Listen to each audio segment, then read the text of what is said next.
Did I ever tell So you, speaking of facial injuries, the time that I punched myself in the face on accident over Thanksgiving this year?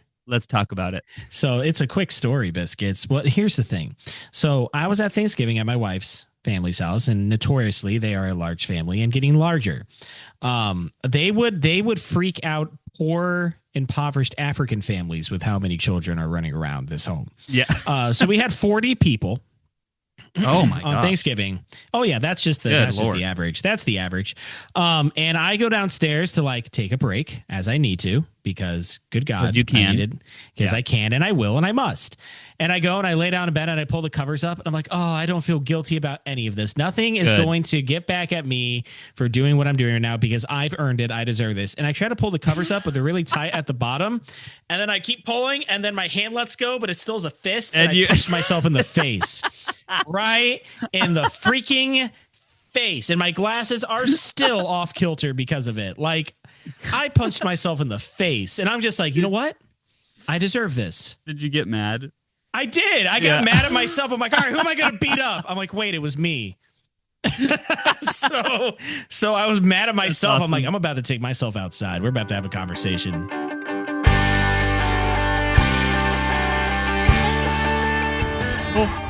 Oh, Merry Christmas, all of you podcast listeners. Garrett, it's not Christmas yet, Garrett. It's for them, it's only like a week or two before. I could have sworn I just had 10,000 cookies from Ohio alone. Why does Ohio give the most cookies to Santa? I need Disney to make a real film of Santa Claus, but like what it would really take to do what he does. I need Disney to make a good movie in general. I need Disney to do that. And if you guys want a great podcast episode, why are you complaining? They just made Rogue One 8 years ago.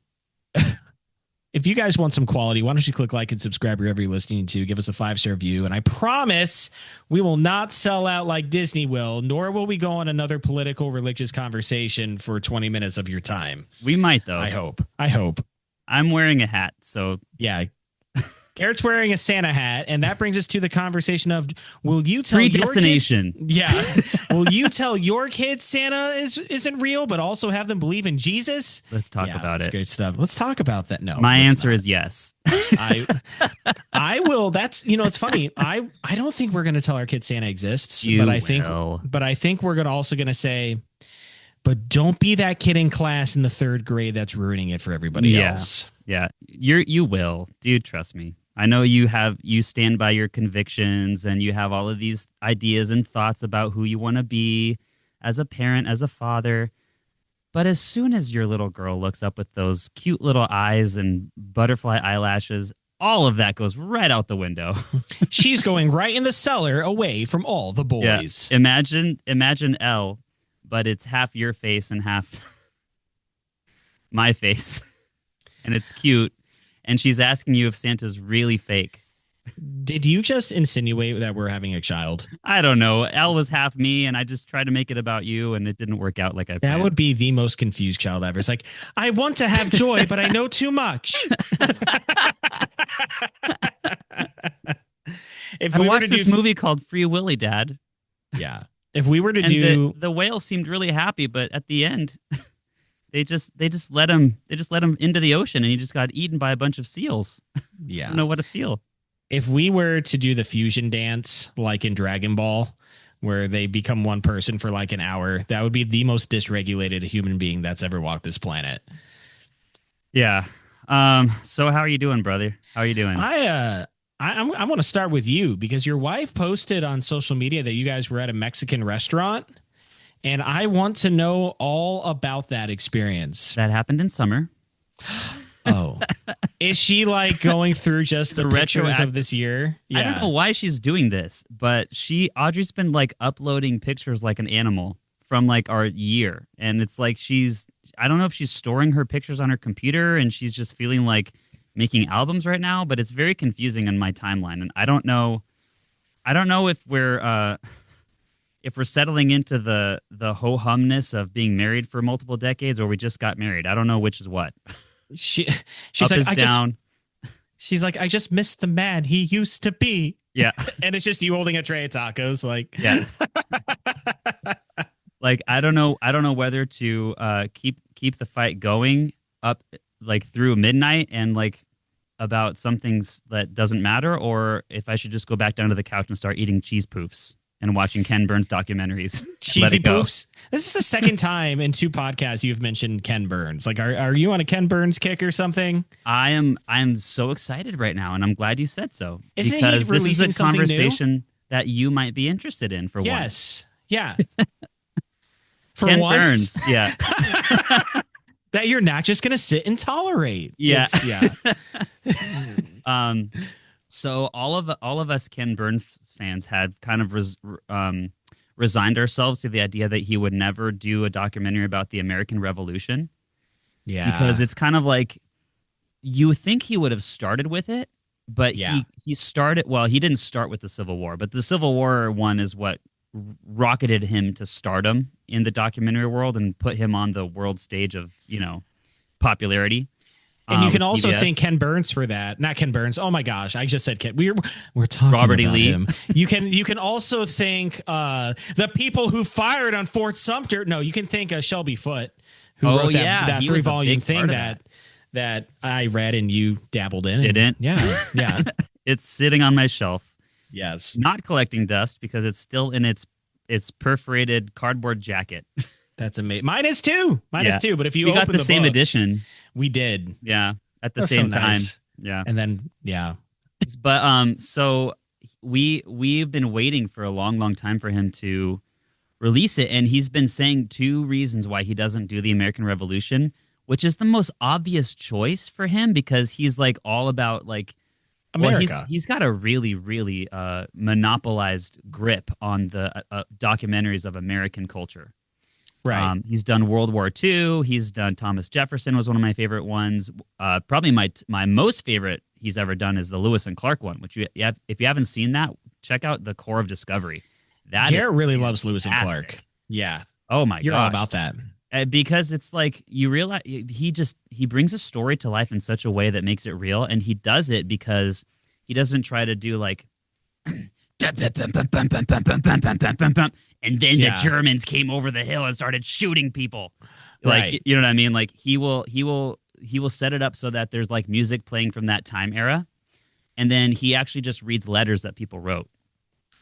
Like World War II, like letters home to their families. And then he'll say like, he'll bring people who are historians like Shelby Foote and he'll like who have like spent millions of hours on this stuff. And like, he'll have them tell the story rather than some voice actor in Hollywood who's being paid to sound dark. Like, you know what I mean? So it's just, it's pleasing aesthetically. It's true historically, like it's accurate.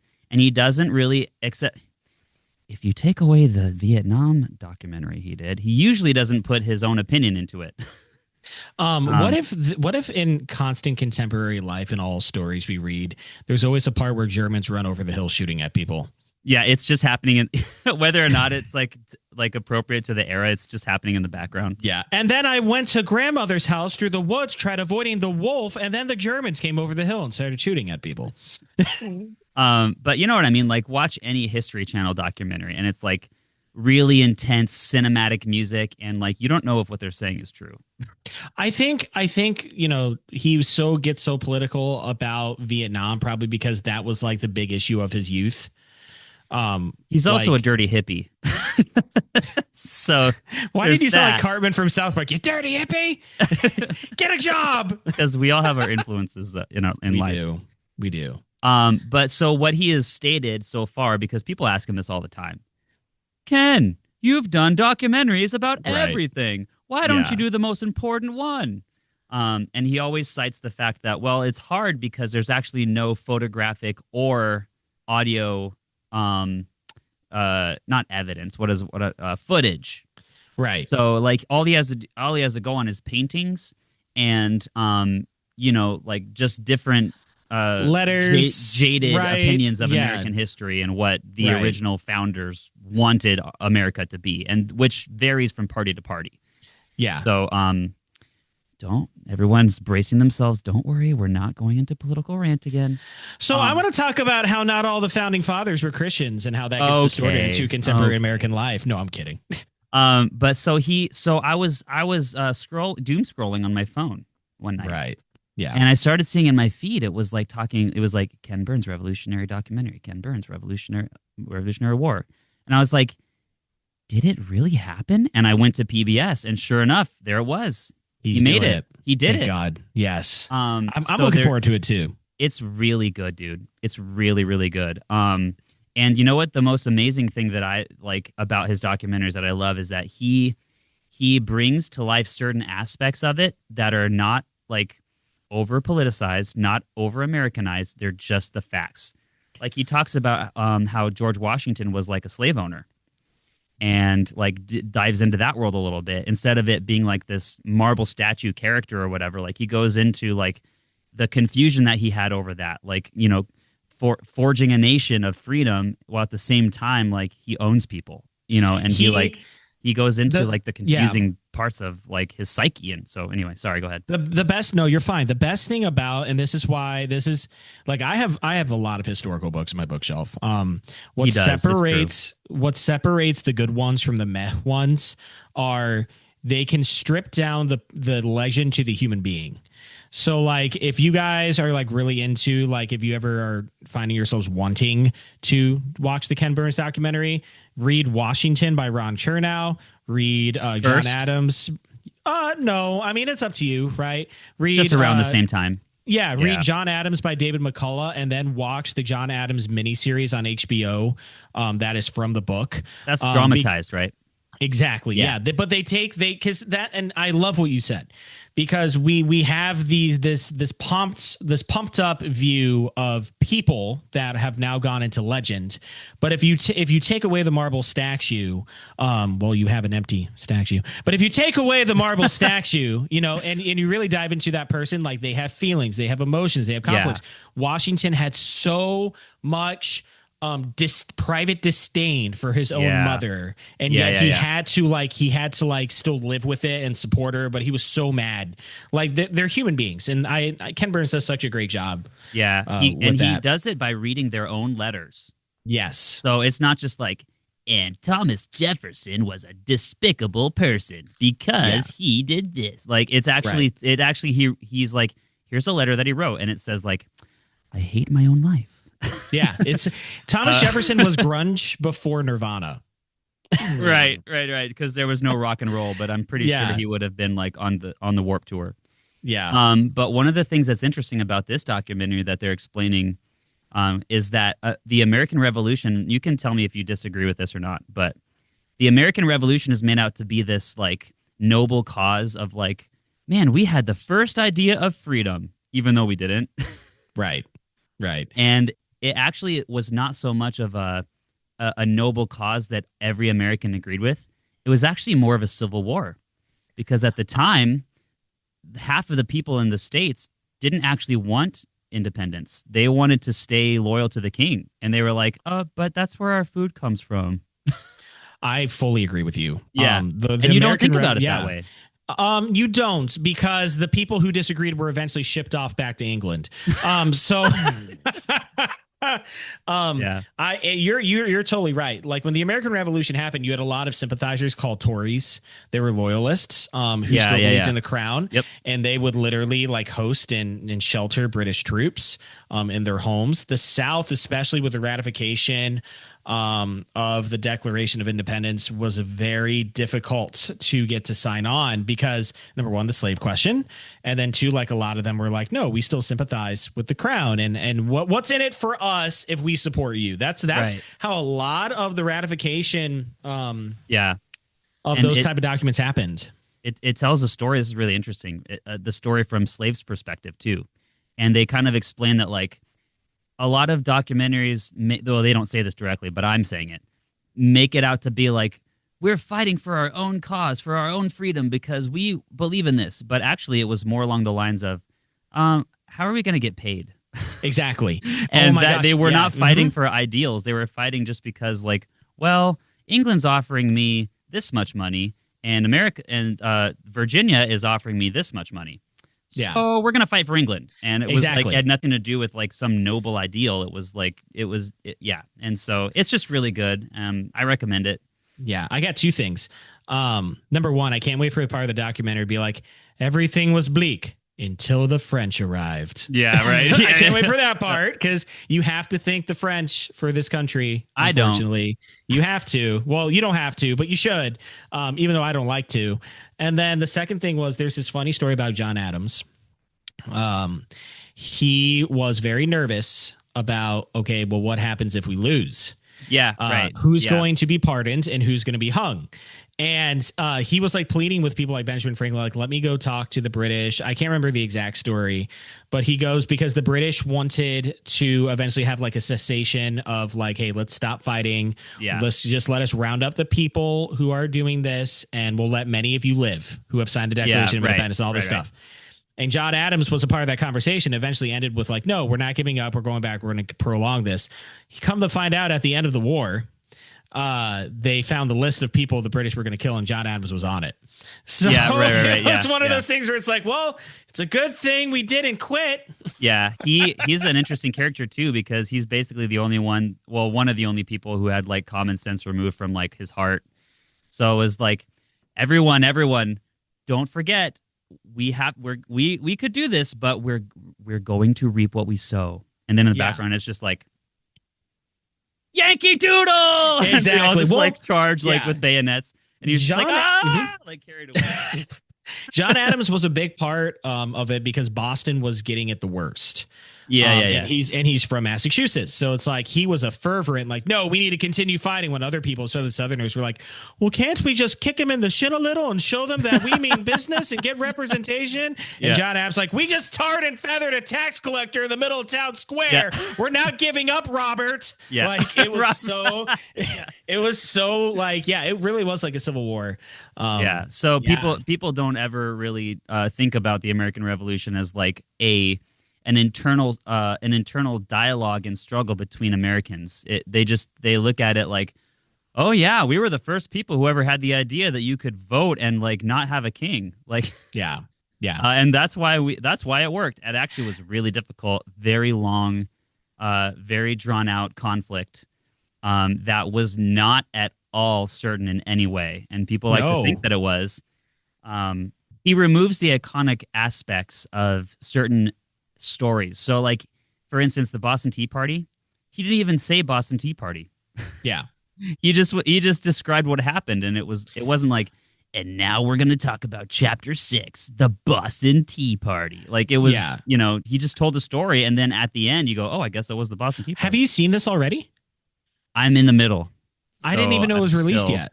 I didn't even know it was released yet. Watch it soon because it's free right now. Where is it? And it's on PBS, but okay, but where can I find that with streaming? It's on PBS. It's pbs.com. Okay, so here's what they do. PBS releases these things. They get it out there. They get their meat hooks into your brain, and then they charge the crap out of you so that you can keep access to it. So, but during the meat hook bit of it, you can watch it for free. So now's the time to jump on and do it. That's why I'm kind of attacking it with a little bit of urgency right now. Okay. But anyway, that's enough about that. Would you like to hear my story about the French? Biscuits, we never get a choice. Go ahead, Garrett. So one time Audra and I were in France. Yeah. And I pulled her aside because we were trying to like we were trying to go to Barcelona, and we had the Eurail pass, and we didn't know how to go. And the thing about the French language is like with German, you can kind of tell like English a little bit because it's a Germanic language. So pause. You don't give yourself enough credit for how intelligent you really are. Oh, like, you are, because I was about to say, because it's a Germanic language, and Garrett's like, because it's a Germanic language. I'm like, I love this guy. I am so happy for this guy. One other person told me that. Yeah, like and it was not my father. I don't ever say to my contemporaries, I'm proud of you. I don't ever say I'm proud of people because that's demeaning. I say I'm happy for you, and I'm so happy for you that you know. Like, you can be proud of me. That's not demeaning. You can be listen, your cart is attached to this horse. Unfortunately at times. It's pooping all over the road. Oh, that's just Garrett. And I'm like, it's all candy corn. My God. They look down and it's like, oh yeah, it's kind of orange. Yeah. But yeah, so we were in France, and if you know anything about French travels, they do not like us Americans. French travels. They do not like that we're over there. You know, because they've got this like picture, like, you know, picture like a French street or whatever, and people are like intelligent writers are sitting there writing, and there's poets, and someone's painting the Eiffel Tower, and like somebody's taking a bite of a baguette. Yeah. And then you have this like big fat guy who comes by in a Hawaiian shirt with like sunscreen on his nose, and he's like, "Where do I get a crepe?" So Garrett being a tourist versus me being a tourist, because Garrett could be like, look at all the French society. You're going to need a cracking spoon for your creme brulee. And I'm just like, how do I open this? Yeah. And it's a can of dog food. Yeah. It's a can of snails. Gosh, French people, I don't know if they would hate me or love me or be indifferent to me. I still need to figure it out. Probably all of them at once. You've never seen the John Adams miniseries, have you? I did. You recommended it to me, and I watched an episode.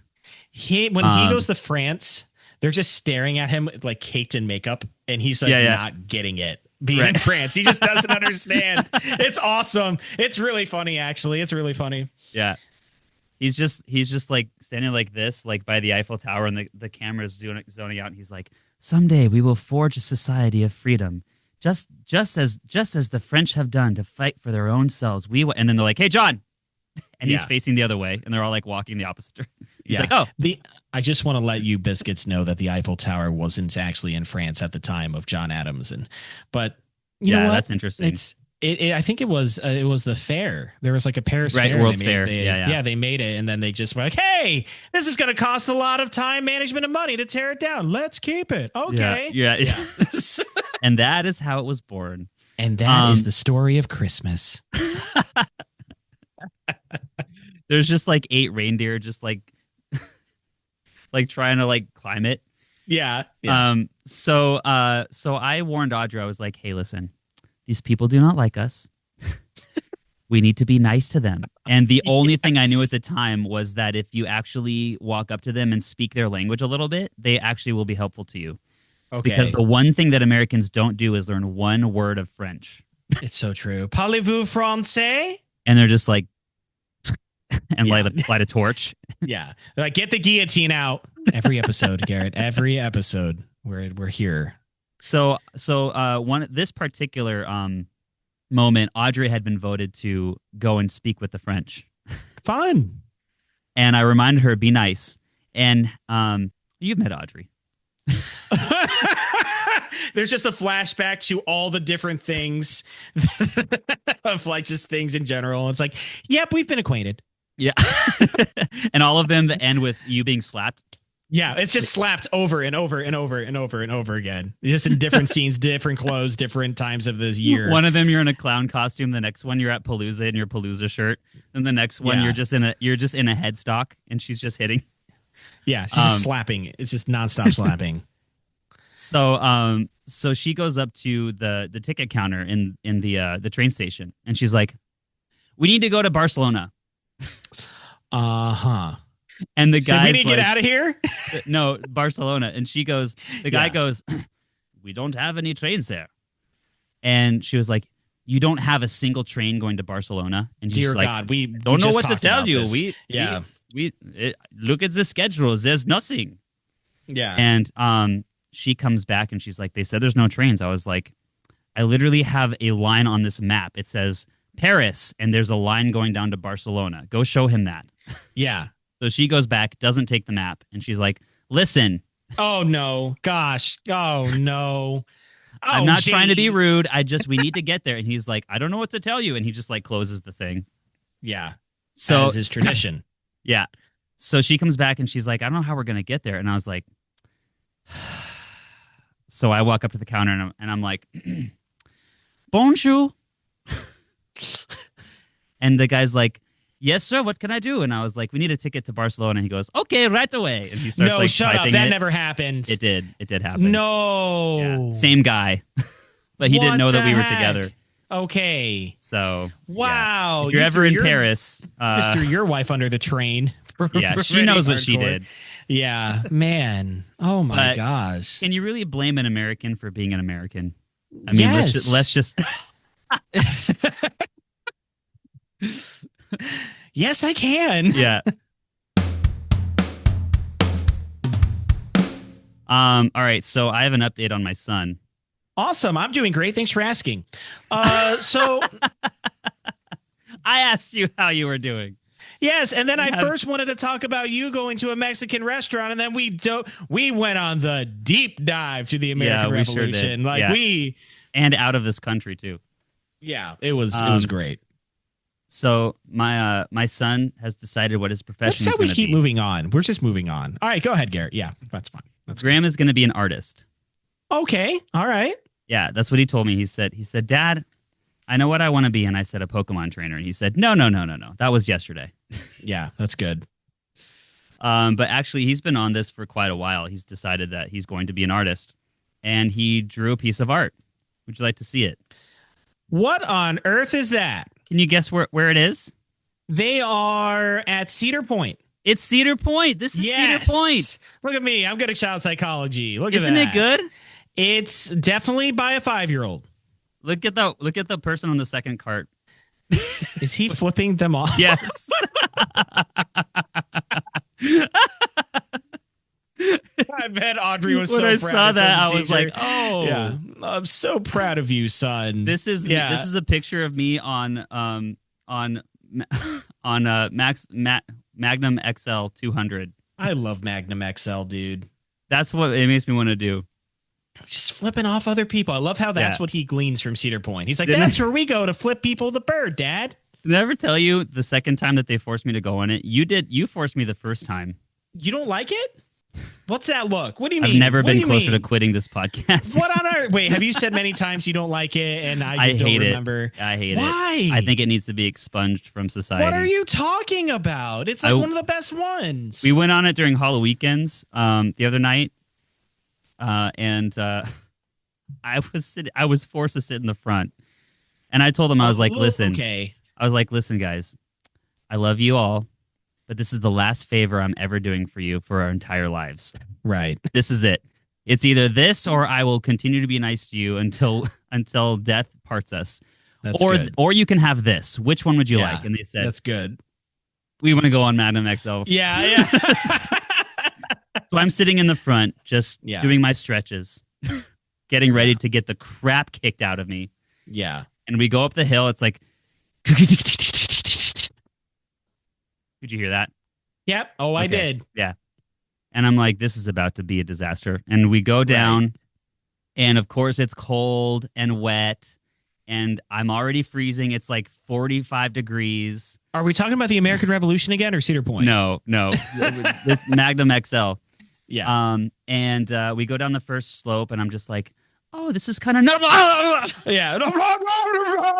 That's like how 2020 went for all of society. Yeah. Oh, this is kind of oh my gosh. So I was like holding on, and I was like, okay, hold on, let me try this. If I just like untense my body, like maybe I won't get beaten up as much. And I lift my hands like this. Yeah. And I went. And it went, and it hit, and my finger went into my eye socket. And it was like, oh my gosh. You know that point in your eyeball that you can kind of feel the inner eye? You know what I mean? Yeah. Like, yeah, that was how deep it went. Oh, dude. Like 20 degrees into and I was like, oh my gosh. Like, I'm like screaming and like in pain. And everyone behind me is like, what? We love Did I ever tell you, speaking of facial injuries, the time that I punched myself in the face on accident over Thanksgiving this year? Let's talk about it. So it's a quick story, Biscuits. But here's the thing. So I was at Thanksgiving at my wife's family's house, and notoriously they are a large family and getting larger. They would freak out poor, impoverished African families with how many children are running around this home. Yeah. So we had 40 people. Oh my on gosh. Thanksgiving. Oh yeah, that's just the average. That's the average. And I go downstairs to like take a break as I need to because good God, you can. Because I can and I will and I must. And I go and I lay down in bed and I pull the covers up and I'm like, oh, I don't feel guilty about any of this. Nothing is going to get back at me for doing what I'm doing right now because I've earned it. I deserve this. And I try to pull the covers up, but they're really tight at the bottom. And then I keep pulling and then my hand lets go, but it still is a fist. And I punched myself in the face. Right in the freaking face. And my glasses are still off kilter because of it. Like, I punched myself in the face. And I'm just like, you know what? I deserve this. Did you get mad? I did. I got mad at myself. I'm like, all right, who am I going to beat up? I'm like, wait, it was me. so I was mad at myself. Awesome. I'm like, I'm about to take myself outside. We're about to have a conversation. Did it sting? It hurts. Yeah. I punched myself in the face. Did you tell Shelby about it? Yes, because she came in soon after, like, oh, thank God I escaped. What happened to your face? Yeah. And I'm like, you're still rubbing it. Yeah. I'm like, I punched myself in the face, man. Yeah. Like, your son's drawing. That story's over. But we're done. Yeah. Oh, okay. Can I tell you about how I smashed my own head against the car door? Yes, yesterday? I'd love to hear it. Yes, go for it. So yesterday was our staff Christmas party, staff office. I saw. Yeah. And so I decided to become a psychotic person, and I decided to make to fit everything that I could inside a refrigerator box with a 6-7 theme. Oh my gosh. So I went to Party City and I got a giant 6 and a giant 7. That's great. I'm so proud of you. I went to the aisle with all the balloons and I pulled them off. Yeah. And then I took it up to the counter at Party City, and there's a woman working there, and I gave her I felt insecure about it, so I like first slid the 6 across the counter, and then she was like, "Will that be all?" And then I was like, and like slid the 7. Yeah. And she looks down at the counter and she looks up at me. You know how like people look at you with like half closed eyes and like just a flat mouth? Yeah. Yeah. Like the emoji. Yeah. Yeah. And she looks up and she's like, "Is there gonna be anything else, sir?" And I was like, "No, but if you could put them in a bag, that would be great." It would have been even funny if you're like, "I'm not actually going to buy the 7. Yeah, I'm just, yeah. So she blew them up, and the idea was to have a refrigerator box that I've been keeping in the attic up here, like, and push them down into it so that when they opened it, like, they would just float out. Right. And I went to the bank after because I wanted to attach what's it called? Dollar bills. Sorry, I forgot. Right. I forgot about money. What does money feel like? I forgot about cash for a second. I get money so quickly and I lose it even quicker. Like I don't know what it even feels like anymore. Yeah. Is Shelby in charge of the bank account? I am. So you okay, are? like it's split half and half. I'm in charge of the bank account itself, of like making sure it's where it needs to be, and she will be in charge of like this transaction, where does that go, or that transaction, where does that go? Like we both do different parts of it. Yeah. So I went to the bank and I asked, I was like, okay, I need 6 $1 bills and 7 $1 bills. And he was like, so 13? And I was like, I didn't even need to do that one. Yeah. I did that one to myself. I was listening to a podcast. They're like, what do you think it'll be, like 6 or 7 minutes? And I'm just literally turning to my wife and I go like this. She's like, what are you doing? I'm like, they said 6, 7 on the podcast. Yeah, I can't help She didn't even know. Anymore. Didn't even know. Good for her. So I went to Aldi. Yeah. And I bought those things that you can put, what's it called? Ornaments. You can put your own things inside. Like if you take the cap off, they're like clear. Yeah. I bought 7 cans of corn and 7 cans of baked beans. That's great. I filled these things, and like it's going along the line, you know, the conveyor belt. Right. And I'm like hoping she's not going to notice that there's 6 of them and 7 of the other thing. And she's like, boop, boop, boop, boop. And then she stops for a second. And then she's like, boop, boop. Like, just I was like, this is painful even for me. And I don't care about what people think. It's amazing. And I forgot my bag, you know, my Aldi bag in the car. So I was like carrying these things out to the car. As we have to, because Aldi's a German company and it makes us work for it and it shames us as we do it. Yeah. Yeah. And I get to the car and I'm like holding these cans, and like one of them like half of them get into the car and like two of them like fall on the ground. And I open my door and I go down to like pick them up. And I just stand up really quick because I'm trying to hurry. And I just whacked my head against the door. And it hurt so bad. Oh, dude, like concussion feeling. Listen, folks, I am a born again Christian. Yeah. I was not proud of the almost terrible things that came out of my mouth. Like if you were standing there, you could have told what I almost said. And the problem is there's hundreds and hundreds. There's like 900 churchians from my church in our town. So I was like scared for a second that people were seeing me. And I looked around and I was like, just give me a bag, Aldi. Yeah. Like so mad. That's the difference between you and I. Like I'll go for it. Like when I stubbed my toe on that scale and like now I have a giant blood bruise on my toenail. Like it got raw. It got not safe for television for a moment. Apparently we both injured ourselves recently. We do. We really do. So I stubbed my toe on the scale. And then a few days ago, I was bringing a chair towards me to sit in it. And I stubbed my toe on the chair that was in my hand that was moving towards me. Yeah. Like that one was me again. Like I caused it like way more than I should have. Yeah. And then you were like, son of a nutcracker. Yeah. That's not usually. Yeah.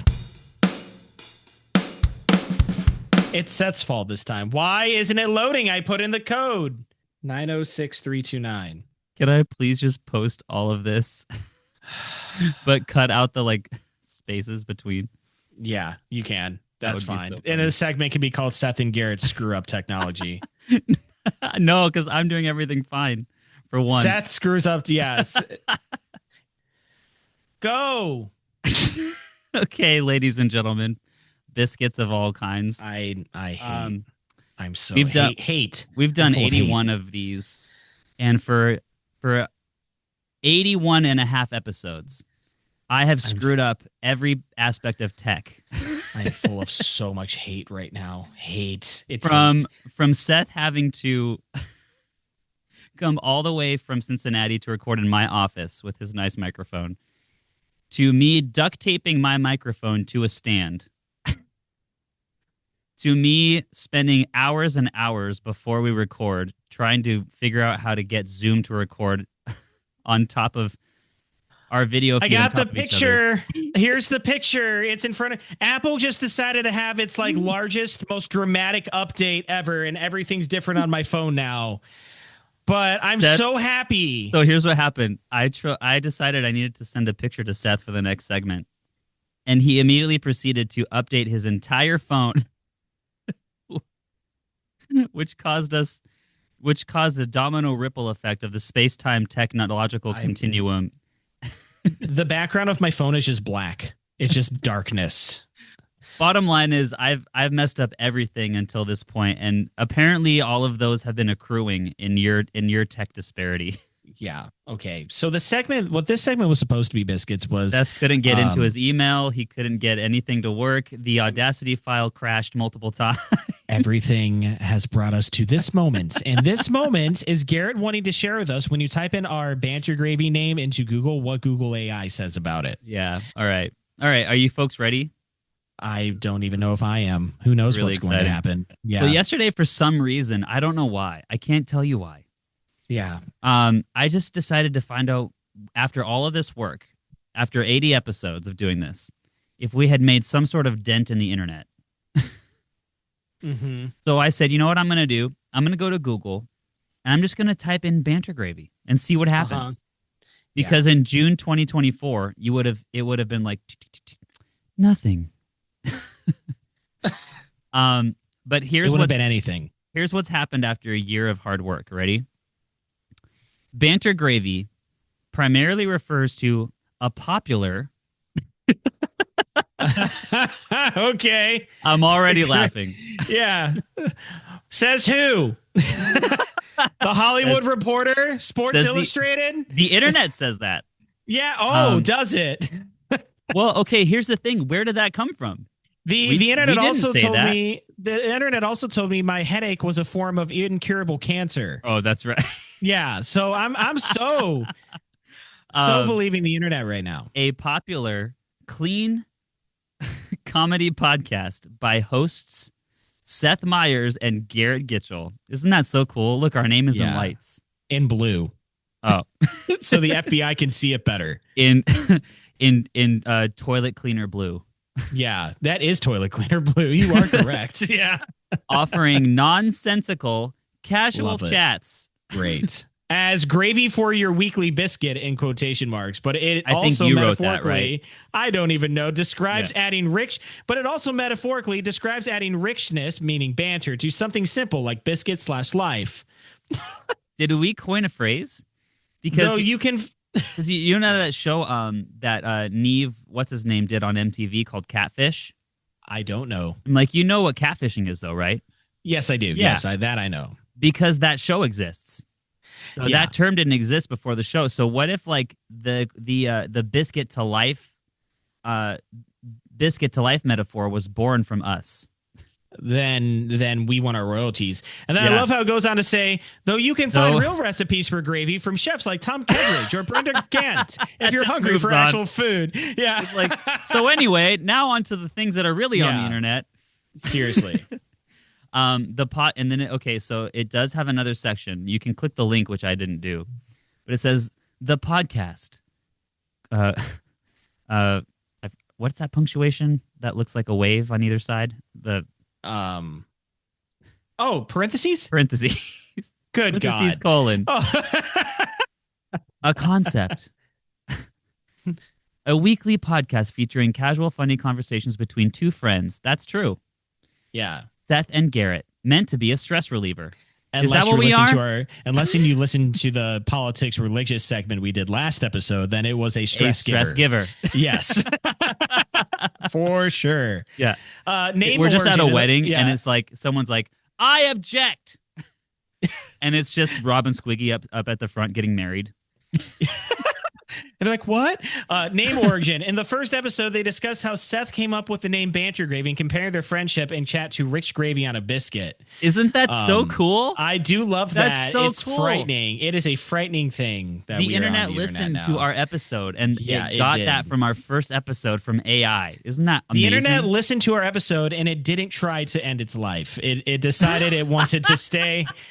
It's like, remember the .com bust of like the early 2000s? It's like, breaking news, AI has decided to die because it listened to the first episode of a semi-popular podcast called Banter for your biscuit. I almost called it Cancer Biscuit. Called Banter Biscuit. We're just sitting on our couch doing our normal like back and forth texting, like, you got the episode yet? Yeah. And I'm just like on my phone saying like, I didn't do it yet. I will get it to you soon. Yes. And then I just upload it to the internet or to you, and it just goes like a TV with like the little line in the middle. And then it's just like the Paul Revere is just like riding out of my house, and he's just like, the internet's done. Yeah. Just throwing newspapers again. So, Biscuits, there's a little thing for you about us having a bunch of tech problems. Wait, there's more. There's more. Okay. Well, don't you gotta go? No. Biscuits, you don't know this, but Garrett said he has to hard leave at 4:00. So, like, I'm over here like... He's helping. Okay. But this is I'm too trying. Good. Yeah. It says content. They cover everyday topics, personal stories, and random tangents. Sometimes including explicit content. We talked about blood. We talked about blood twice. Chill, Apple Podcasts, chill, Spotify. Sometimes including explicit content. I don't know if I like that being on the internet, but it is what it is. It is. Listen, Garrett busted his head open in one podcast, and I had my wisdom teeth removed in another one that we talked about, and the internet doesn't like it. So it is what it is. So apparently we're explicit. My favorite part is real gravy if you're hungry. Yeah. The metaphor, banter is gravy. It's a phrase suggesting that fun, lighthearted conversation adds flavor, richness, and enjoyment, like gravy, to everyday life or a simple situation like a biscuit. Yeah, and then it says real gravy if you're hungry. If you search for banter gravy looking for a recipe, you might find guides for sausage gravy, onion gravy for bangers and mashed, or other savory sauces in the Wild West. Yeah, but these aren't directly linked to the podcast theme. Or nauseum from your disdain from the Amazon rainforest. Yeah, so which will help you not eat. All right, Garrett. Hit me up with some of that gravy garnish. Today we're talking about a classic Christmas film that almost needs no introduction. But here's one anyway. Die Hard. An We're icon. doing Die Hard, aren't we? No, we're not doing Die Hard. Oh, okay. We could. I'm starting to understand the other side. Yeah. Where people are saying that it is. You know, anything's a Christmas movie if you watch it at Christmas enough. The Tale of Mohammed. An icon of the 90s, a movie about a catastrophic contract where toy transforming trauma meets Tim Allen. The only movie with a big, jolly, fat guy, rocket yielding elves, and a very progressive and very kind eyed psychotic psychiatrist. Or is it psychologist? I don't remember. I don't remember which one he was. We've been to so many, it's kind of hard to distinguish them at this point. We don't know the difference. I think Yeah. I think psychologists do medication. I thought it was psychiatrists. I don't remember. I don't know. That's right. I don't think so, Charlie. Buckle up, Okay. butter your cookies, brush up on your legal Christmas jargon, watch carefully where you step, press the cocoa button, and please, please, dear God, read the fine print. Because today we're going over 5 festive facts about the Santa Claus. I feel like you did that last year around Christmas when we did gravy garnish. Anytime You there's 5 anything, I just do that, yeah. At 5, you did the same thing. I thought I could be very wrong. I also did it for you because I don't want this segment to last forever. I've seen that movie so many times. I love too. Santa Claus, Tim Allen Santa Claus. I'm trying to remember the first one. Okay, he's turning Santa Claus. The second one, it was the fake Santa Claus. We don't talk about that. And then the third one was Martin Short as Jack Frost. Nothing happened in that universe after 1995. Except I was born. Yeah, but you weren't born in that universe. I don't like 2 and 3. I think they're dumb. So I just go, you know what? At the end of the first movie, I think he got hit by a brick, and it's all a dream. The next 2 movies are just a dream. It's fine. It's fine. I feel like I'm turning into Santa Claus. I'm still trying to find the jolliness, but I'm slowly turning into him. I feel. Yeah, they just put a stethoscope up to your heart, and it's like boom, boom, boom, boom, boom, boom, boom, boom. The Great Escape from Boys Like Girls. Yeah. They're like, how does he look so jolly and so emo at the same time? How are his arteries harmonizing? All right. Fact number 1. I am the same age as Scott Calvin this year. Oh, like when he was in the 37 movie. and I'm 37. How old is your son compared to Charlie? His son? Yeah, Graham compared is 5. to Charlie. Charlie was 9, I think. Okay. Oh, I'm behind. Yeah. But he was either 37 or 38, but I'm turning 38 in December, or in December 28th. So I thought it was January. I get so confused with your origin story. I actually didn't check before this podcast, but I believe he was 37. So I think I'm the same age right now. Anyway, the real fact number 1. Wait, that wasn't That you wasn't put in it. a bonus one, Garrett. No. So it's 6. It's 6 facts. No, I just wanted to get a rise out of you. Actually, it was 6 facts, but I cut one because I wanted to sing the song, and it was kind of adult themed. So I didn't want to include it because Lord knows we have enough explicit content on this podcast. We don't though. How? Wait. So how many do you have left? 5. So it's 6 because you just gave a bonus one. You It's took one not away and then put us real. another one. It's It not was real. so. I find it as a fun fact. All right. 6 festive facts.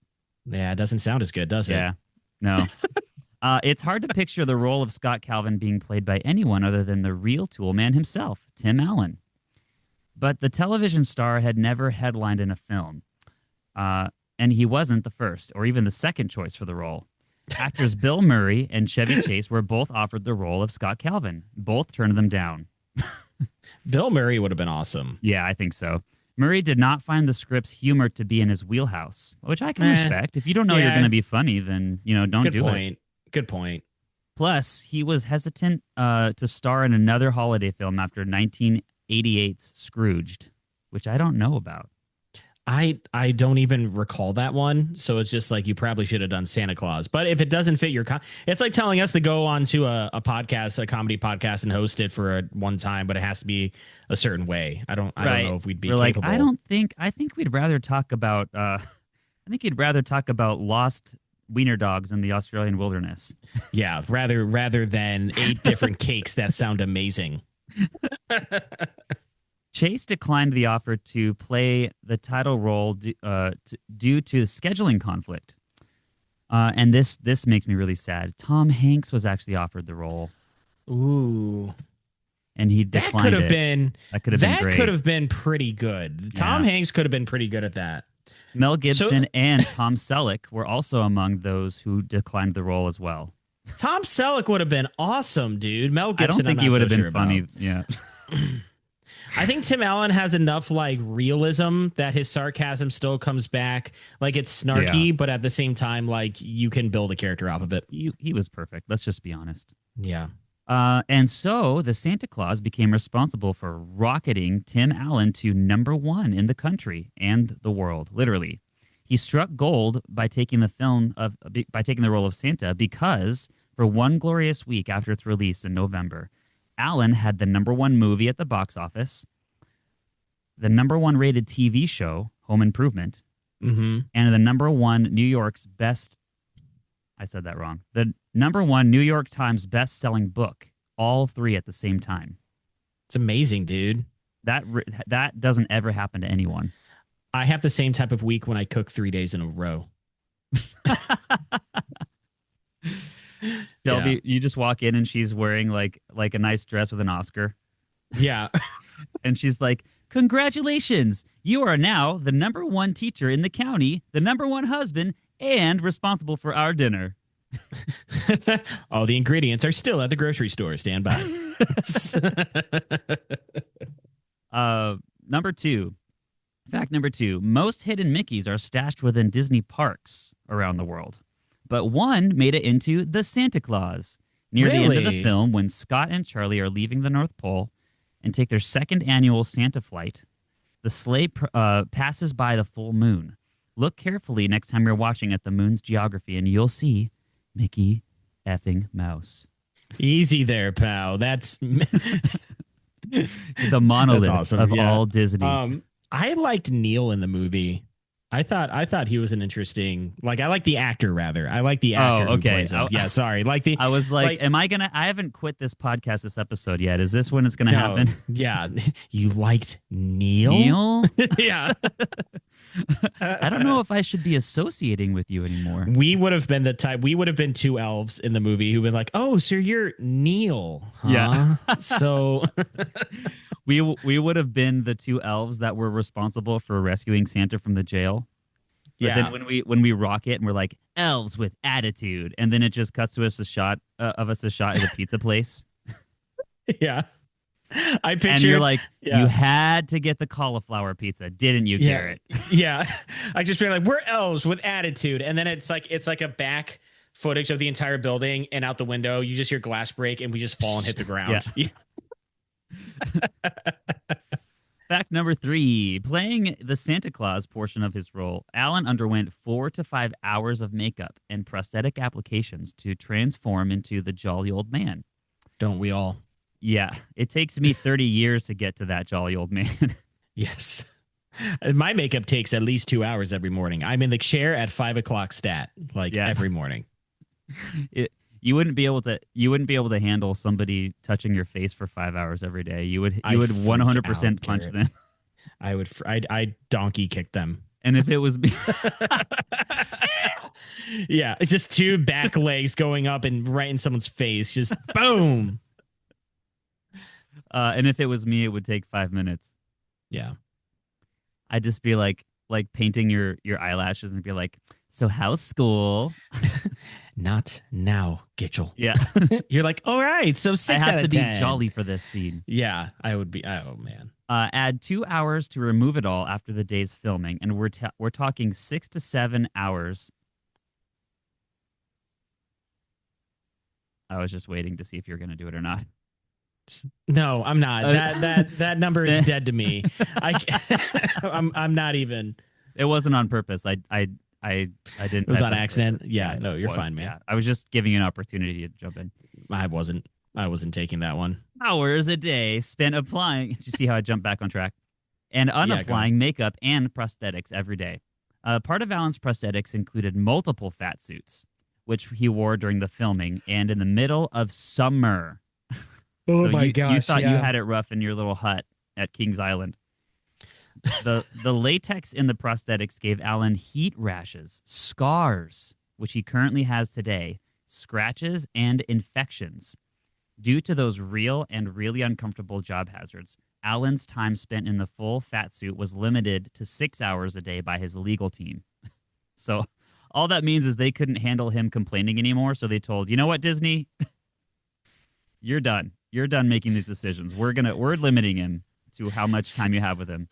Attention all actors and crew members. Tim Allen has 30 more minutes in the fat suit. Please start to wrap up filming now. Attention all Disney associates. Tim Allen has now flipped over the table at craft services. He is eating every M&M by pouring the M&Ms down his own pants. Could they say it again after that, but in Spanish, just like all of the monorails at Disney World? Senor Allen. Attention all Disney associates. Tim Allen has now commandeered every reindeer, and he is now connecting them all to each other and riding down the 5 interstate. Please, in the future, refrain from going 1 minute over. Okay. Alan's time spent in the fat suit was limited. If you're doing the math, that equals about 12 to 13 hours of time spent from makeup to prosthetics, given in any given time of filming during the production. Fact number 4. The Santa Claus is a holiday staple that with classic Disney Sorry, I'll start that over. Fact number 4. The Santa Claus is a holiday staple with that classic Disney levity, but the original script was written much darker. I was about to say like much darker. Yeah. Aren't they all more depressing? Yeah. Than that which made the final film. According to Tim Allen himself in an interview, the character originally shot and killed Santa, thinking he was a burglar trying to break into his house, which I still think would be kind of funny. That would have been that's way ahead of its time. Yeah.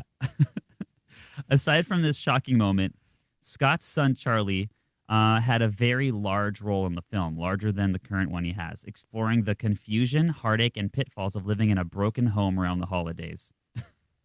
When Disney purchased the rights to the film, Walt Disney Studios chairman Jeffrey Katzenberg noted the dark nature of the script and philosophically changed the tone to be more in line with Disney's lighter vibe, which no longer exists. Yeah, that's not a thing anymore. Yeah. Yeah. Fact number 5. Tim almost punched the director. Love it. Yeah, I knew we were going to hit that point. And I wrote ...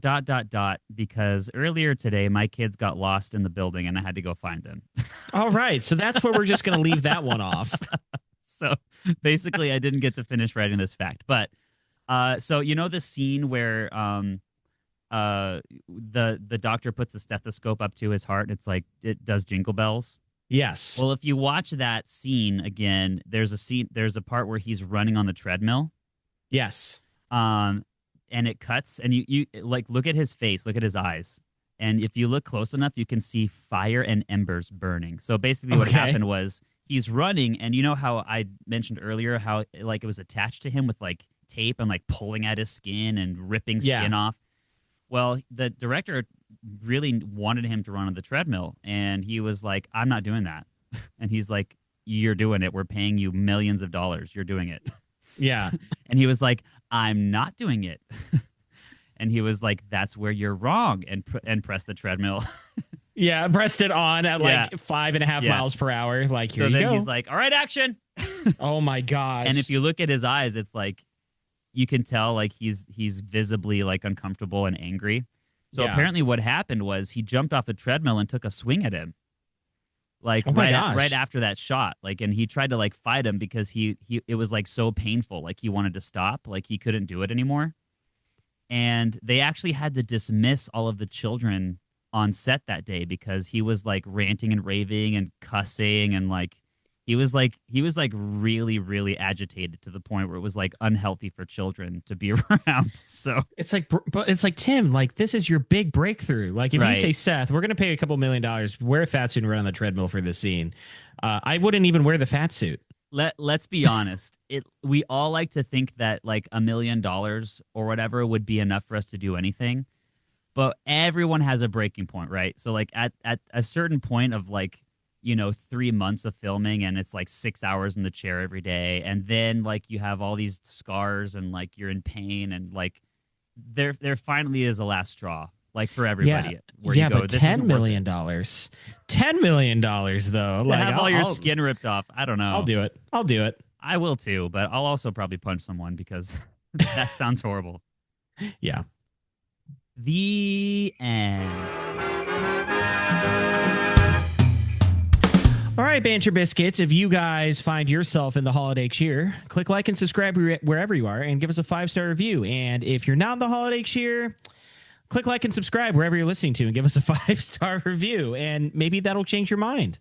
And don't forget to share the podcast with your friends because Santa's going to have to leave you a lump of coal. Good night, everybody. Good night.